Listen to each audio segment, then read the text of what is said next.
Hey, it's John Bonington from Iowa. Quick story from the Iowa Northwest. Email. What's that?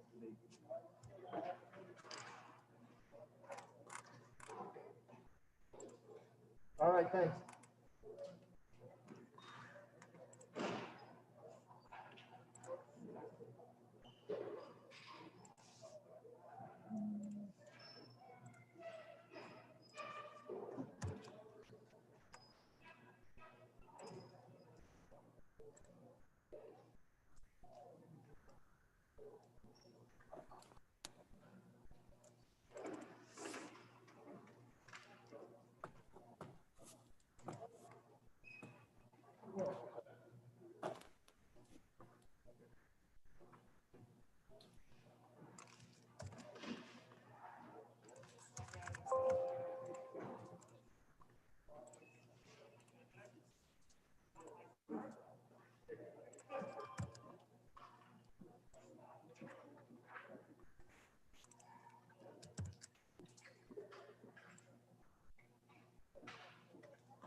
Good evening, Coach. Can you hear me okay?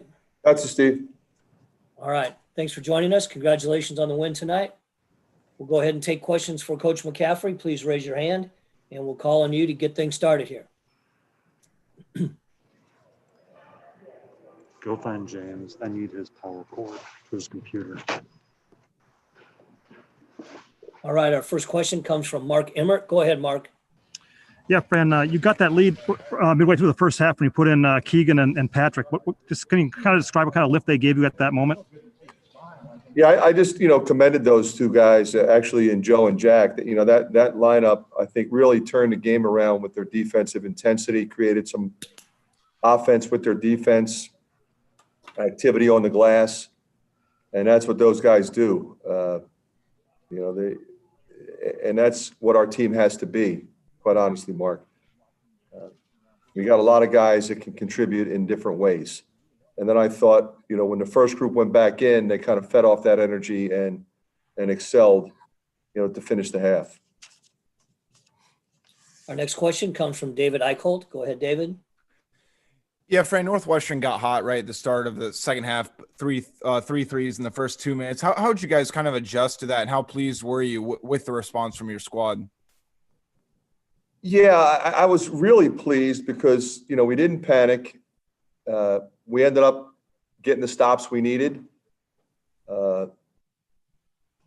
That's the critical thing. They run really good stuff, whether it's, against the man, against the zone.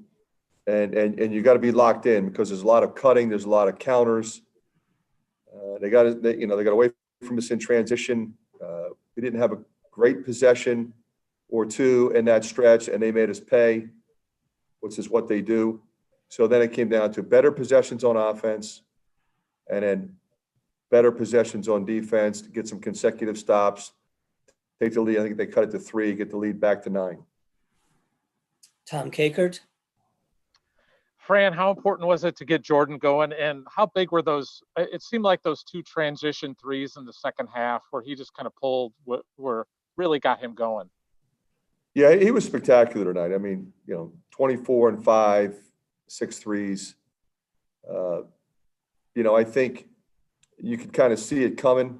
He had a couple games that wouldn't be up to his standards, and he's a competitor, as fierce a competitor as I've ever been around. And he challenged himself to do what he does, and it was fun to watch. Chad Leistico. Hi, Fran. How about Jordan's defense tonight? How did you assess that? Seemed like it was good. It was very good. And, he stuck his nose on the glass, 5 rebounds. You're playing a team that shot 25 threes, so there's going to be some coming long. Your guards have to rebound the ball.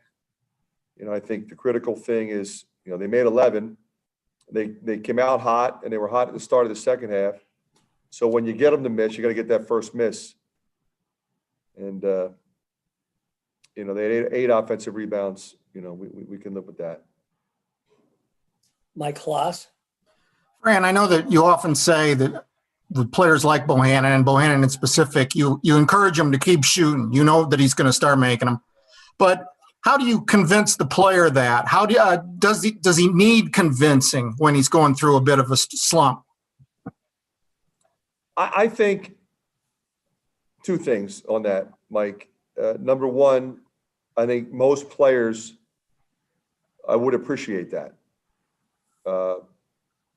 When you're a fifth-year senior who's made over 300 threes, he probably doesn't need as much, but I gave it to him anyway. I had a long talk with him, and just remind him how great he is, who he is, what our team needs, and just go out and play with that kind of confidence and sort of reckless abandon, while at the same time, running the show. So it's got to be a great feeling for him right now with how he played, and because he knows he's capable of it. He had a fabulous game against North Carolina. He's had some other really good games, some other games where he wasn't needed as much, but I didn't take him out the whole second half because, Joe Toussaint sprained his ankle, so I wasn't going to put him back in. Tom Kakert. I was just going to ask you about Joe Toussaint. Do you think that's going to be something that's I don't. I don't. I think it was enough to give me pause to put him back in. He really wasn't ready to go. As the second half went on, he was kind of anxious to get back in there, but I wasn't going to put him out there at less than 100%. And with an off day tomorrow and a game Saturday where we're going to need him. David Eichholt. Yeah, Fran, Luka, you pride your teams on not turning the ball over. Luka's double team probably as much as any game this season, but he only had one turnover, and the ability between him and Connor when Connor was cutting to the hoop and he was double teamed, just how pleased were you with Luka not forcing things tonight despite the double? Yeah, I think that's the key. No panic. They're trying to rush him. Don't play at your pace. If you can get it and go. If the double team comes, read it. Don't just throw it to the next guy that you see. Read it. Make them pay. And move it with a purpose, which is what he did. Mark Emmert. Yeah, Fran, obviously Boo Buie is one of the best point guards in the conference. You held him to 2 points tonight on 1 of 8 shooting. I guess what did you defensively to kind of frustrate him, do you think? He didn't get off to a good start. He missed a couple early. But, I don't know there was anything special that we did other than pay attention to him. You said it. He's one of the best players in our league. Obviously, we marked him, and our intention was to make it tough for him, be aware of him. He shoots behind ball screens. He shoots with unbelievable range. He goes at any point in time and gets to the rim. We just really were locked into him, I think. Any further questions for Coach McCaffery? Okay, thanks, guys. All right. Thanks, Coach. Thanks, man. Good job, brother.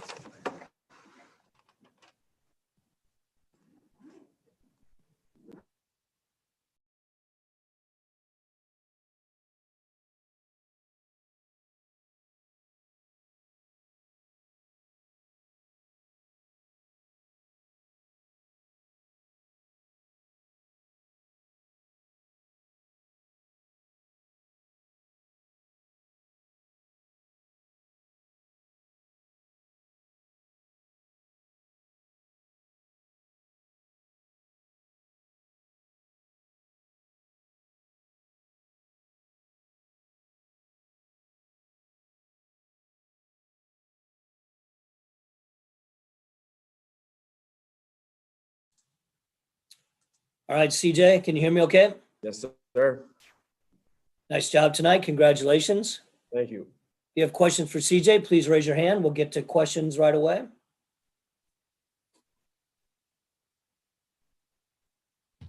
Mark Emmert, go ahead. Yeah, CJ, what did you see out there in that first half in particular that you kind of felt like you could kind of take over there for a little bit? Yeah, all week in practice, we kind of knew that Luka was going to get 2 at him, and that's just kind of probably how it's going to be the whole season, for how dominant he is. So I knew I was going to get some open looks early, and I just wanted to be aggressive and get good looks. I made that first one, and then I was rolling a little bit in the first half and was just reading the court really well. Was starting to move without the ball and really read how they were guarding me on screens, and was just able to get some open looks and create some shots for myself and give my teammates the ball. David Eichholt, go ahead. Yes, CJ, Northwestern came out, hit 3 threes in the first 2 minutes of the second half. How were you guys able to kind of regroup? And I think you guys had some consecutive stops there over the next about 4 or 5 minutes. Yeah, we've been doing a really good job these last couple of days in practice of just staying connected. They're a great team. I'm sure you guys noticed if they're open, they're making it. So a team like that, you just got to stay connected. They're going to make shots. And I think we just did a great job of staying connected the whole game and just locking in on the next play and getting stops. Chad Leistiko. Hey, CJ, any sense before the game or at any point that you thought Jordan would kind of click tonight with his shot? Yeah, he's a gamer. Everybody knows that. He's been struggling a little bit, but a guy like Jordan, he's been working before practice, after practice, every day. We have tremendous confidence in him. We want him shooting the ball, and obviously you saw why tonight. Tom Kakert. CJ, it seems like when Jordan's hitting those shots, when you're hitting shots, things are going to open up for Luka. Is that kind of what you saw during this game, that things started to open up again? Yeah, early on they were really mugging Luka, trying to get the ball out of his hands, and I was starting to make shots. Jordan was starting to make shots. We were starting to get on the offensive glass a little bit. And then that second half, it opened up Luka to get some of those hooks, be able to pivot and get some layups, and allow him to get some jump shots off too. David? Yeah, CJ, it seems like this year especially, you've really added driving as more part of your game rather than just standing on the perimeter. Have you noticed that teams are guarding you a little bit differently now that you've kind of added that element to your game?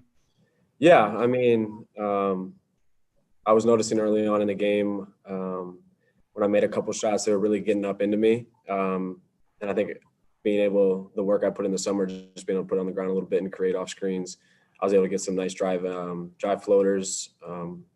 I had like a step back in the corner one time, just playing tight on me. It's just reading the defense. Mark Emmert? Yeah, CJ, about midway through the first half, you were on the court with 4 backups, and you guys went on a nice little run there to kind of get that lead up to 8, especially Keegan and Patrick. I guess, can you just talk about what you guys did well there in that stretch? I mean, they gave us a tremendous boost off the bench. It really got us going. We were able to get consecutive stops. Keegan and Patrick and Jack get into the glass. They're great players off the bench. We're so lucky to have those guys. And like I said, it really got us going.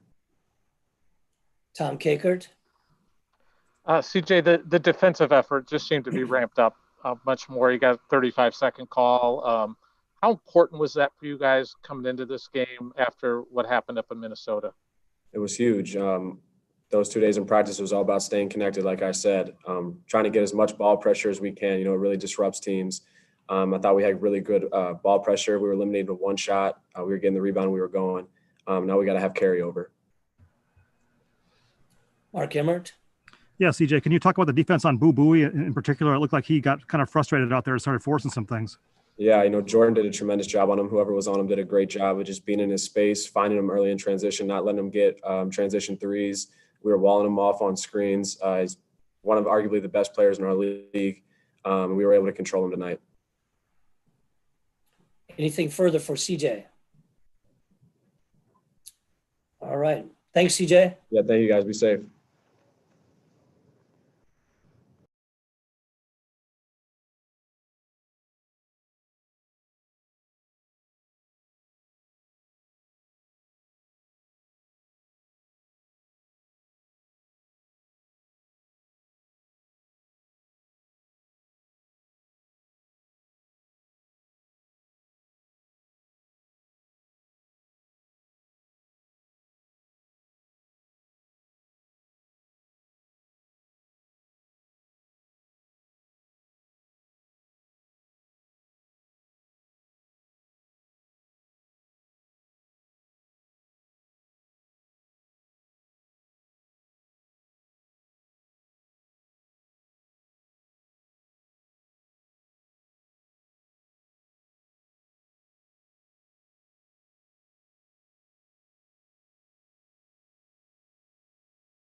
Good evening, Jordan.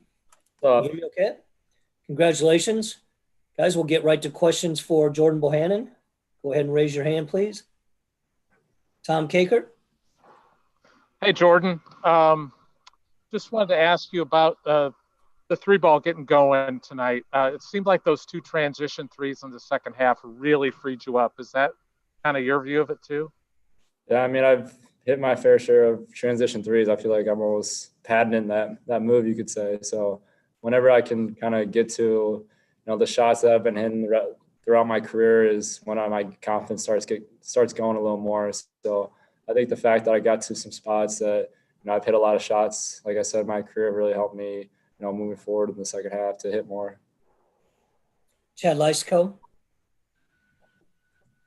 Did you think your defense got you going tonight too? Yeah, I mean, that was kind of a priority coming in. I always thought my shot's gonna come at some point this season, but when I got this counter point and I knew my assignment was boo booey, that I wanted to really be active on defensive end and really make him work. And a lot of it, what they do goes through the point guard. So I knew if I was able to disrupt him a little bit and get him off his flow of his game, that'd be huge for us to kind of get an edge going forward. Mark Emmert. Yeah, Jordan, I'm just curious. Did you guys talk as a group about free throw shooting after the Minnesota game? I know you left a lot of points on the board there, and tonight you guys are much better. Yeah, we didn't really talk about that much. I think the game was lost in a couple other areas. We obviously missed some free throws down the stretch, but we should have never been put in that position at Minnesota. So we have really good shooters on our team, and we have a lot of guys that continue to be in the gym and keep working. So it wasn't really stated that much. Mike Halas. Trying to unmove. Okay, there we go. Sorry about that. I'll get a couple in and be done with this. But Fran said he had a long talk with you. Did that help you at all? And then secondly, I heard your podcast the other day and you talked about how you've been struggling. How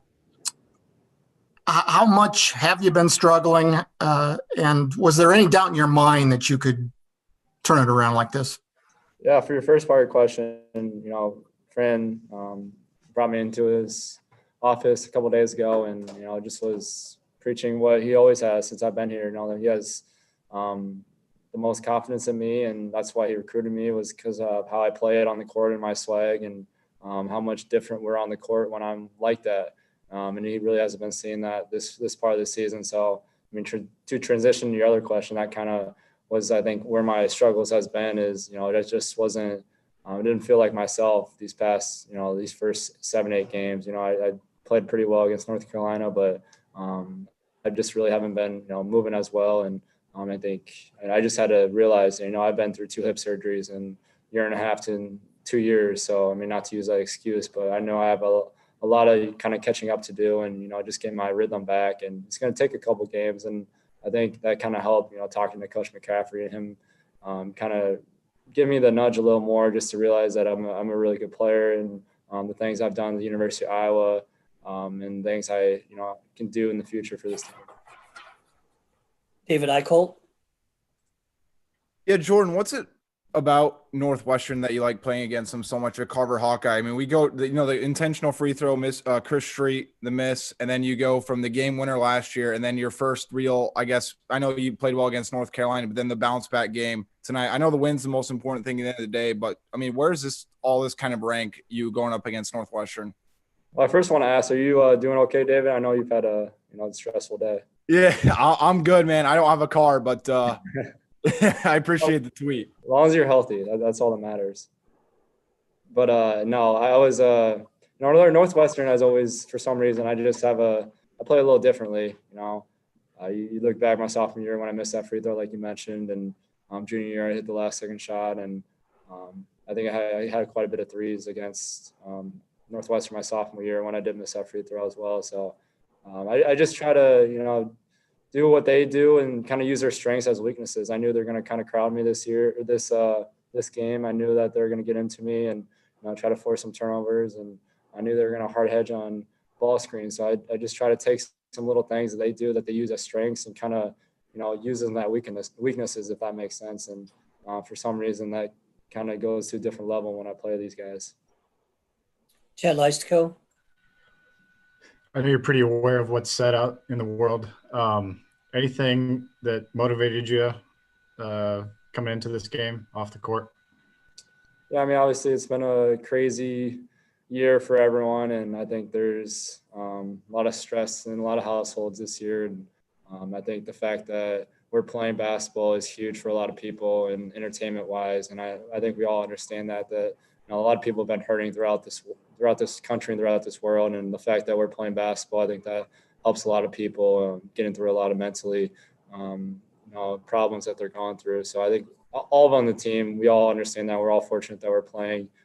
So at the end of the day, we realize that a lot of people do mean well. And I've always said this, Coach McCaffery has said this as well. I think it's a silent minority that is out there that is really loud on social media sometimes. And, they just try to take over, what's said and try to be the main focus of a lot of attention. And I think a lot of people on this team realize that, and we really don't take it to our head that much. I think that's what's so special about this team. And we love our fan base, and there's a ton of people out there that really love Iowa Hawkeyes. And do want to do another shout out. I did on my podcast, but I want to shout out Hawkeye Elvis. He came to our game, waited outside after we got off our charter bus after the Minnesota game or before the Minnesota game, and greeted us on Christmas Day. And I thought that was one of the coolest things, and made me pretty emotional before the game. I thought that was something I'll remember for the rest of my life. If I can just ask one more, and then I'll be done. If I know when you're hot, how good can this team be? Yeah, I mean, I think it still starts on the defensive end. I think when I'm locked in defensively, and I think when everyone's locked in defensively, I think that's when we lead to a lot of transition baskets. And I think that's what really got me going is, we forced tough shots and I was able to push the ball. And because of how fast I got out of the quarter, I was able to get a three for myself. So I think the better we play defensively will in turn, kind of lead me to more easier baskets and lead a lot of people to have easier baskets throughout our team. Tom Kakert. Jordan, this is going to be kind of a silly question, but is your podcast almost like a therapy session for you at times where you can kind of just talk out some things like your shooting and, like some of the social media stuff? Yeah, I mean, it's been really helpful, especially, the climate that we're in. Everything I feel like is really uptight right now, and there really isn't a lot going on. And the fact I'm able to use my free time, we're normally at Carver for 6 to 7 hours a day, but the fact that I'm able to go home sometimes and it really only takes about an hour to 2 hours a week out of my time. But when I'm able to get on there, and there's a lot of people that I've gotten messages from throughout the Hawkeye community, throughout the entire country, honestly, about me, thanking me for speaking out about a lot of issues and thanking me for just even talking in the first place. I think that's been really special for me because I've been able to interview a lot of cool people and really pick their brains. And I've been able to, connect with a lot of cool people that we're able to get on our podcast in the future that a lot of people don't know about yet. So I think that's been a special part. And I think you could say that it kind of has been a therapy session for me because I can just get a lot of things off my chest, and it's kind of an unfiltered take on a lot of thoughts that go through my head. All right, thanks, Jordan. Seeing no more questions, we'll let you go. Have a good night. Thanks, guys.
All right, guys. For those of you still on here, that is going to be it for tonight. Thanks for participating. Have a good night.